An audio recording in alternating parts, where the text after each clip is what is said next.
Welcome back, welcome back. Our last guest today is Brian Neptune. Brian Neptune, thanks so much for being here. You're a self-published local author. Yes. And let's talk a little bit. We've got plenty of time that we can talk. We've got about a half an hour's worth of time that we can spend with you. Oh, I can kill more than that. I bet you could. I bet you could. Now, what was your interest initially to write? Were you inspired by somebody or just reading books or? In high school, I hated to read, flunked English, and when I turned 50, I started writing. When I got out of school, I liked reading, but when I turned 50, I got a computer. I'd had computers before, but now I was ready, and I wrote a book, not this book, but it's coming out on Amazon and Kindle, and a Chafalaya journey about me and my brother going to Louisiana and trying to find jobs. And we had to sell our car, buy a canoe. With all of our gear in the canoe, there was about that much of the canoe's sides above water, and we were in water with 300-ton workboats. But the smallest craft has the right-of-way. Oh, yeah? That's what we kept telling ourselves. And it was at 11 o'clock at night that we went in. And like I say, that'll be coming out on Amazon and where did you get Kindle. get the notion that you could publish your own? I mean, you have an idea for a book, and then you say, I'm going to write a book, and then I write a book, and then you say, well, I'm finished with that. Yeah. What's the process then? Well, see, I wrote 6 books, and didn't have the internet and couldn't publish them. Now, I went to friends' houses to try to do it, but their computer wouldn't read my CD, so I couldn't do anything with it. Well, I finally got the internet, and at first I went and I still didn't know what I was doing. I went to Xilbris, which is Xlibris, and they did this book for me and charged me to do it. And this book is called The Science of Magic Trilogy? Yeah. It's a very fast-paced Dungeons and Dragons book. Okay. And this is book 1 of a trilogy, so do you already have the other 2 written? They're just not published yet? Yes. Did you write them all at once? I'm just curious. Yeah. I wrote them all at once. It looks like you have characters in here. Actual character, real people. I mean, this is a story. It's not. Yeah, right. It's a fantasy. Okay. Action, adventure, fantasy. Okay. So this company you go through to self-publish, do they walk you through the process of this company, they helped me a lot, but for anybody else, I mean, I made a lot of mistakes. My books were formatted wrong, all kinds. They were written with the wrong program. The United States Copyright Office, they accepted the format I had written it in, but nobody else would. I didn't realize if there was a special format for writing.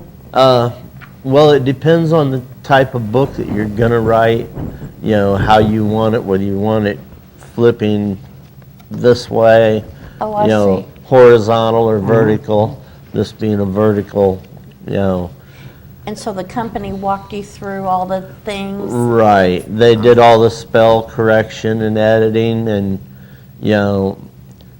then they did what they thought. Then they sent us a copy of it, online over the computer, and we had to edit it and make sure that it met our standards. Then we sent them back they sent us back the revised edition, and we sent it back. And now I know that, first off, if you're going to write books, it's best to do it with Microsoft Office. Okay.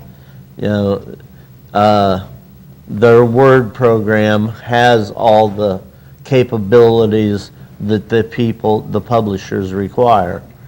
And the format to publish on Amazon is 6x9. You know, that's their average size for a paperback book. And if you start off writing it in that, it's a lot easier. You know, you don't have to reformat things later on. And When you say 6x9, it's 6 inches by 9 inches? yeah, And what size of font? they like a 10 or a 12. Okay. On one of my books, I'm going with the 10. The other, I'm going with the 12. Maybe. Is there a certain font that you use? Like Times Yes. Roman or? I like the Arial for the writing, and because it doesn't have all the fancy stuff. Yeah. You know, But it's this just, is a Times New Roman font here, looks like, in the book. Yeah. They convert that, I guess. yeah, Yeah, okay. But for And- you to write, I mean, it's Right. easier to read. right. And in Microsoft Office or Word, you can create a floating table of contents for your book. And Kindle requires that. And it's real easy to do. But on a Kindle or a Kindle Fire or an ebook reader or Apple, whatever, if somebody's having trouble reading it, they can change the size of the letters. Well, that changes what page number, Yeah. chapter Yeah. 2 is on. Because it was this big, and now all of a sudden it's this big. Yeah. And it adjusts the whole table of contents for them as they read. Oh, okay. You know, So a good. floating table of contents, I'd never heard that term. yeah. So it knows by the amount of words on a page, and it changes the page number Right, consistently with the size of the font. right. Okay. And Kindle, they have so many resources out there, and as soon as you get on the computer and start looking into publishing, there's people that will email you and say, you know, hey, buy this, don't buy nothing. You know, if you've got the computer, Microsoft Office or Word, Yeah. you know, and the internet. You're just fine. Right. Go to Kindle, go to Amazon, and it's actually Amazon Create Space is their publishing. So you can write a book and upload it immediately? Yeah. Now, do they have to authorize it, approve it? Oh yeah, they review it for, Okay. you know, Now, can type. anybody publish a work like that? Is there Yeah. a fee for doing that? Or? nope, no fee. Okay. And it's like the ISBN number, you know, normally you have to pay for that. Well, they'll give it to you free. And I would suggest writing a book for Amazon Create Space first, because you write it and it says, would you like to convert this to a Kindle? And you say, yeah. Oh, okay. You know, Oh. and I did it again the wrong way. I did the Kindle first, Yeah. and then went to put it on Amazon's Create, because Amazon, you get a paper copy. You know, on Kindle, you just get an electronic copy. Okay. And